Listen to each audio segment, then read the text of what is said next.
What's up, everybody? Welcome to the One Choice Podcast. I'm your host, Tony Hoffman. This is another episode of The Truth, where I swear to tell the truth, the whole truth, and nothing but the truth. Welcome to the show, guys. You know the deal. Like, rate, and subscribe to the podcast. Leave a review if you haven't left a review. Leave a review if it's good. Leave a review if it's bad. I recently just got one of my first one-star reviews, and I would like to say thank you for the one-star review. I appreciate those, even though it was filled with foolishness, but that's all right. I'm looking for reviews, guys. I'm looking for likes. I'm looking for rates. Subscribe and share the podcast. If you're new, welcome to the show. I hope you guys are finding some kind of benefit from this show. We have thousands of people listening every month, and I want to say that I appreciate every single one of you guys.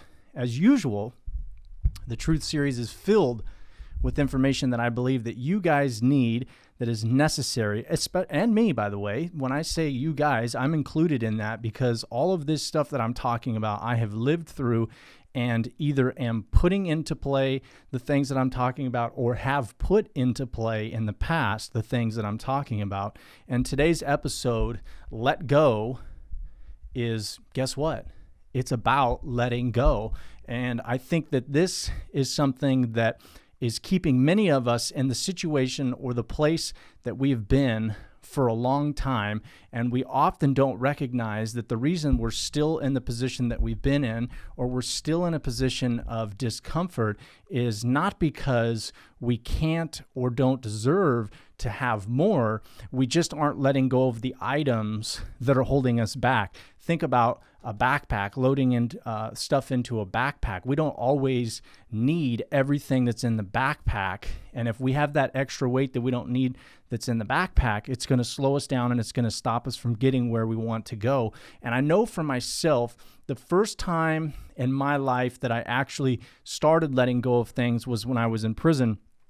You know, like I had boundaries and understanding letting go of things to any capacity prior to me being in prison was just like literally not something I could do. For most of it, I was ignorant as well. And I think that that's a big component about what I'm going to talk about is a lot of times we're not letting go of things because we're living in a state of ignorance where we don't even recognize that we're holding on to these things that are holding us back through our own blindedness. And so when I was in prison, I was dating a girl that's tattooed on my arm. And one of the stipulations that I had given this young lady at the time, she was 20-something. I was, obviously I went to prison at 23, got out at 25. She was a couple of years younger than me. She's in her early 20s. One of the stipulations I had made was if you don't have 6 months of sobriety before I get out, we will no longer be together. And this wasn't personal for her. And what I mean by that is it wasn't a personal attack to her. This had nothing to do with her. This had everything to do with me. This had everything to do with the direction I'm trying to take my life, the level of discipline, and the level of focus that it's going to require me to be in that direction. And I could not have anything or anyone that wasn't on board or wasn't going to be in the same type of headspace that I was in for me to be able to have this stuff in my life. And when I say stuff, that means people as well. And so sometime before I got out of prison, she kind of started to disappear. And when she disappeared, she was struggling with substance abuse still. And in her struggles with substance abuse, obviously she disappears. Then when I get out and I hadn't talked to her. In fact, that was the pulling apart. I didn't actually have to say, hey, we're not going to be together because you're not sober. She disappeared. And so it was like the universe already did for me what I was going to have to do on my own. With that said, I could have easily sought her out. I could have easily chased her and tried to bring her back in my life. And I'm going to run a circle around that point in a few moments. But when I got out, I didn't see her because she disappeared. And I randomly get a knock or ring on my doorbell at one point, and it was her. And she was a little distraught, obviously. She had been using. I would say that she was strung out at this point, and she wanted to talk.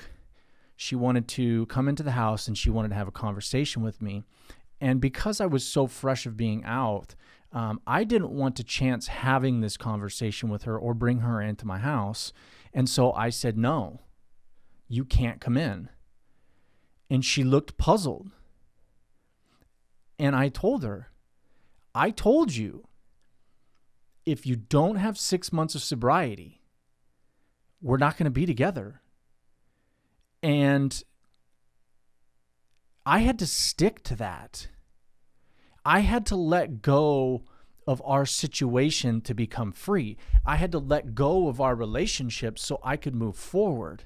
And so when she came after I had made a decision to let go, it was easy for me to see the situation without the glasses that blind people, that ignorance, right? I saw what was taking place. She was in an unhealthy place in her life and was trying to attach herself to me, who I'm not exactly the healthiest person, but I was healthier than her at that moment. And I couldn't sacrifice my health to be with her. I had to let go of her and I for me to be able to move forward. And that, in my opinion, is one of the biggest decisions that I have made in my life, and one of the biggest reasons that I am in the place that I am in right now, because I have developed the ability to let go of people, places, and things that may be holding me back. And I saw that situation with her as a test. Sometimes we are being tested whether or not we can let go of things that don't belong to us, that aren't meant for us. Don't miss that. This is so important. Sometimes things are not meant for us. And when we don't let go of these things that aren't meant for us, guess what? It freezes time. It freezes time. You recycle feelings, situations, and outcomes. How? By holding on to things that aren't meant for you. That discomfort that you're feeling and have been feeling might be because you're holding on to something that you need to let go of. The same situations that you always find yourself in might be because you haven't let go of the thing that's putting you in those same situations over and over. The feelings that are arising as a result of whatever it is that you haven't let go, they will continue like a cyclone in circles. They will run around and repeat themselves and repeat themselves and repeat themselves and repeat themselves. And time is literally stuck. You're not moving forward. Some could say you're moving backwards. But in reality, it's Groundhog Day. Every day you wake up, you face the same situation, you face the same circumstances, and many of us in this situation, we say, oh me, oh my, why is this happening? We play the victim card. We are so good at playing the victim card in these types of situations, and we don't even recognize we are the problem. We solve this problem by letting go.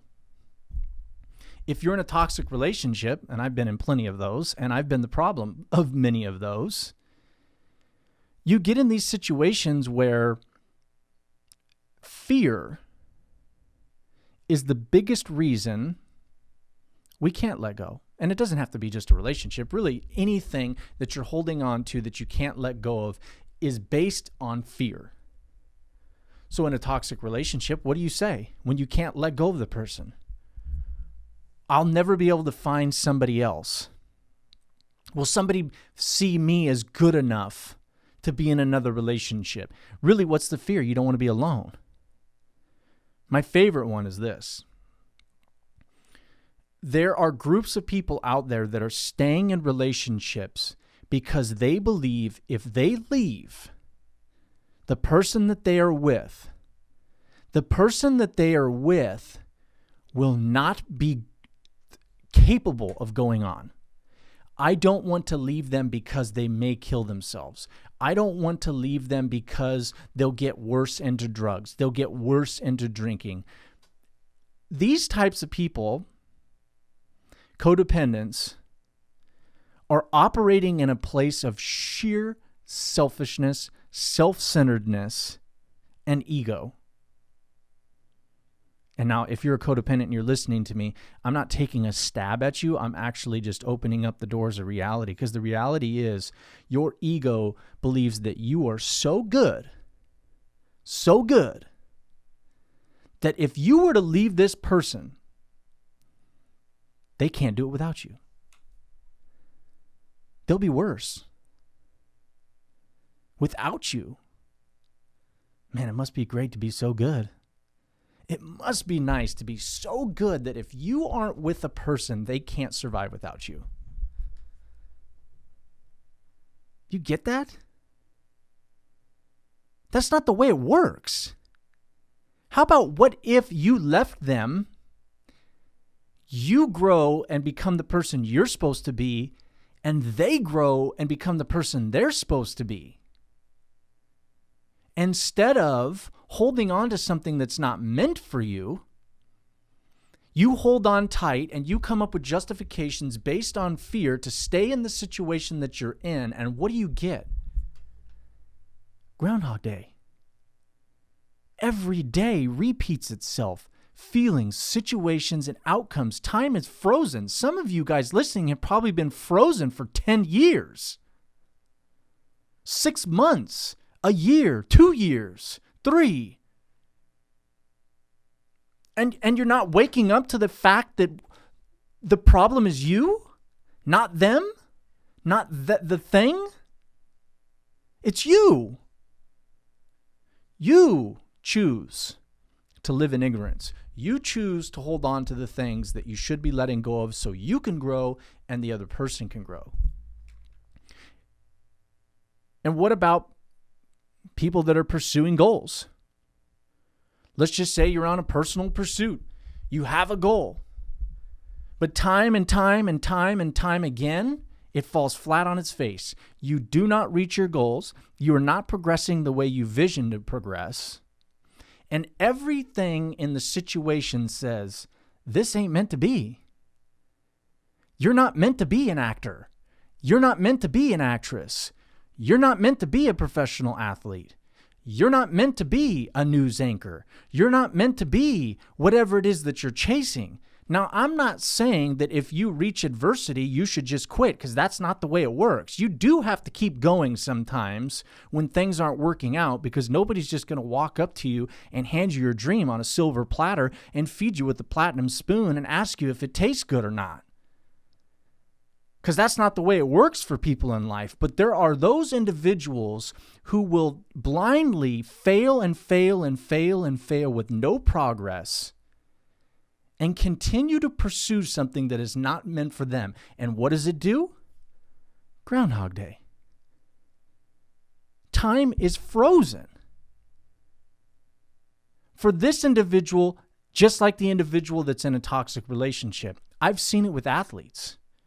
One of my best friends, who's a former athlete, now a successful firefighter.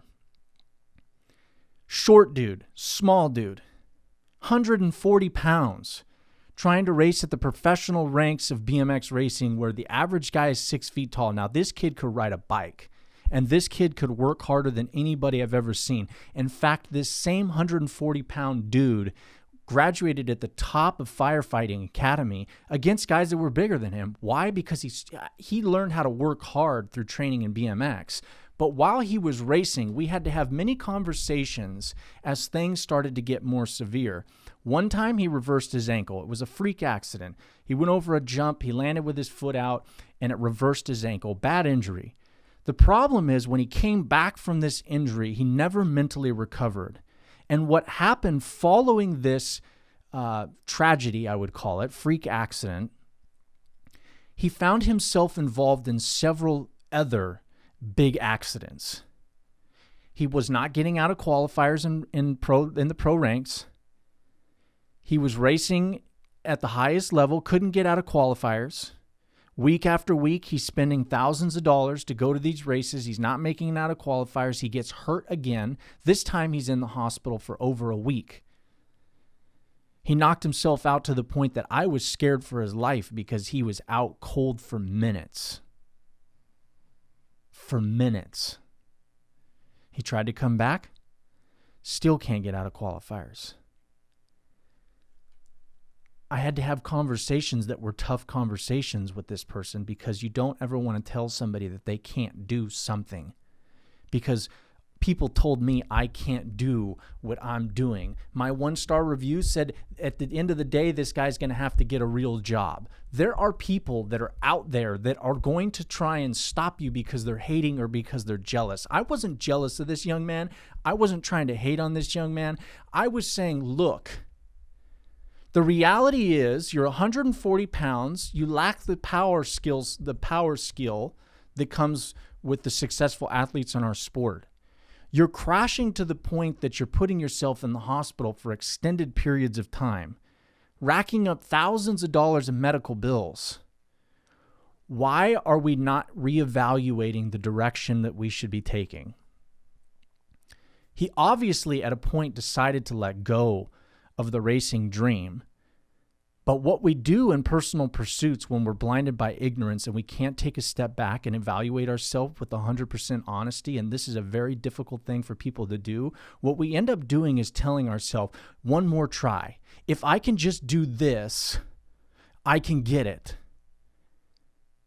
I can't fail. I'm going to keep trying. No, it'll work out this time. I just need to keep going. And really, it's fear, right? Because you fear failure. There's so much fear of failure.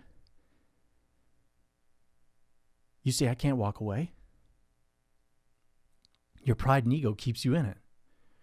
Your pride and ego keeps you in a fight that's over. You let go. You don't say that this whole thing was a waste of time. I failed. I suck. You say, I tried this and it didn't work out, but this is what I learned from this. This individual came into my studio a few months ago, and he thanked me for a time that we got to spend training. It was a great moment. And he said that everything he learned through training and racing in BMX has transferred directly into his firefighting, his saving lives as a first responder, his work ethic, his discipline, his focus, his intensity, his intention. It came from the thing that he failed at. Our fear of failure can keep us in something too long and keep us in a place where we're suffering. But when we let go, we can change directions and take the lessons we learned from that situation, and we can apply it to the new thing. And that new thing might be where we're supposed to be. That's when we feel happy. That's when we feel free. That's when we feel empowered. When we are a part of the thing or with the people that we're supposed to be with.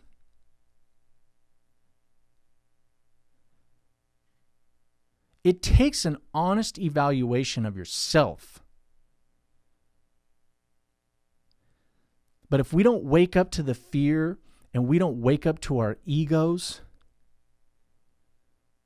we're never going to be able to evaluate ourselves, because we're always going to be driven by the fear, by our ego. It's not until we remove those two layers that we get to actually stand in front of a mirror and see ourselves. Not the way the world sees us, but who we actually are and what we're actually capable of.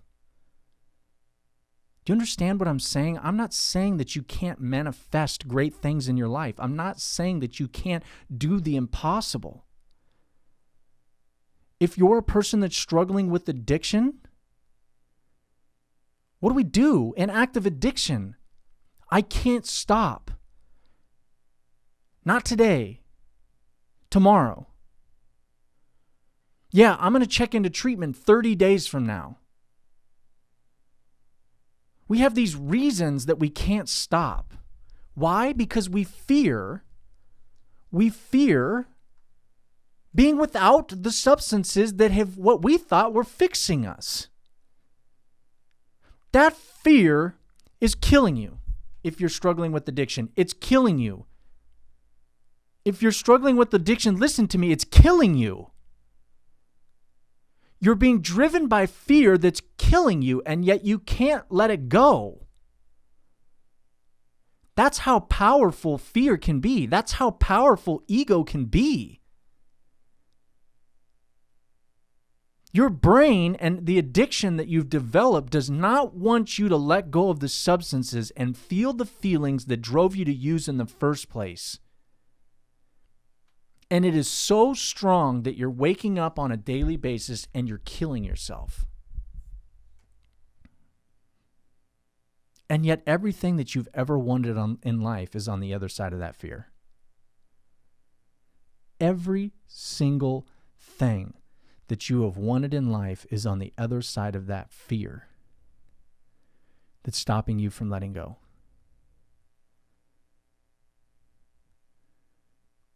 We must evaluate our personal health. We must evaluate our personal health, which means stop. For 5 minutes in your life, stop. And ask yourself, how do I feel?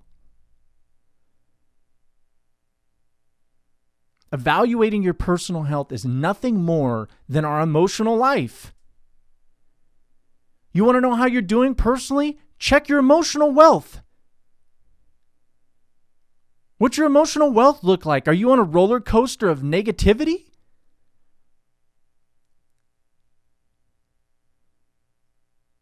Or are you surfing in Hawaii on positivity, on optimism? What does your emotional experience from day to day look like? Take an average. If the average is in favor and the scale tips towards the positive side, you're probably doing all right. Doesn't mean there's not things to let go of. We're all working on letting go of things. I'm working on letting go of things. I'm not perfect. But if we weigh the scale and the scale tips on the side of negativity, emotions that are haunting us, something needs to be let go of. And I don't know what it is that you're not letting go of. It's people, places, and things. You understand me? It's people, places, and things.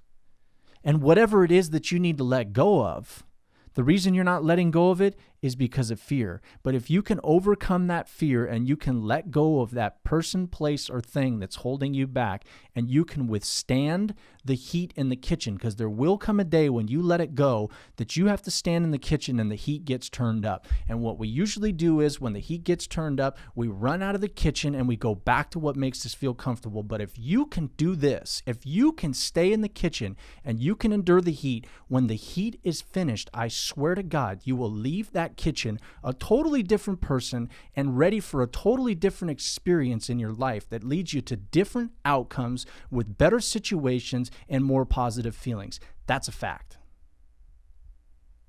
I interviewed a guy that was one of the best BMX racers, in my opinion, of our sport, a good friend of mine, Brandon Meadows.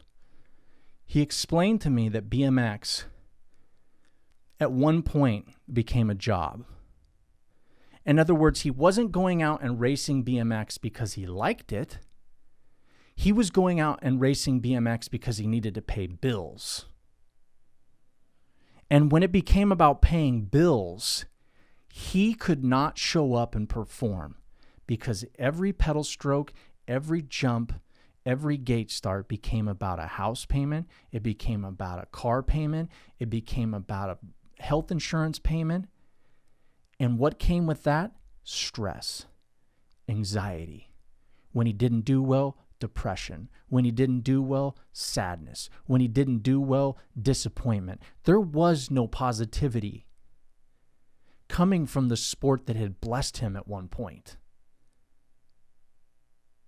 He had to let go. He's not unhappy right now. He's happy. But he had to recognize that it was time to let go. I'm going to leave you with this. And I heard this in a meeting last week on Sunday by a guy named Matthew, great guy in recovery. I look up to him. And I want you guys to just imagine this right now. Is you're holding on to an object. I'm going to grab this little microphone. And you're holding on to this object and you're holding your hand straight out with this object. And you're going to hold it for 10, 20 minutes if you can. But I'm going to tell you this right now.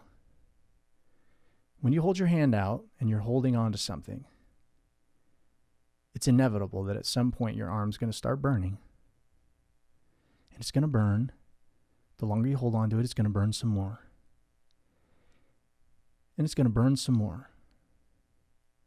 And you're just going to hold on to it real tight. And the funny thing is that if you don't want it to burn anymore, you just let go of the object. And the burn's gone.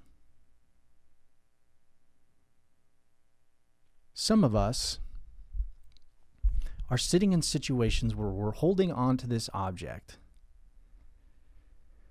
and our arm is burning. The circumstances aren't changing. It's the same. Because time is frozen right now. And we have all of these reasons that we come up with in our head based on fear, based on victim mentalities, based on sheer lack of perspective that keeps us just saying, no, I can do this. I can do this. I can hold on to this longer, but your arm is burning to the point that you're tormented. You're in utter discontent. You're filled with anxiety. You're filled with sadness or depression.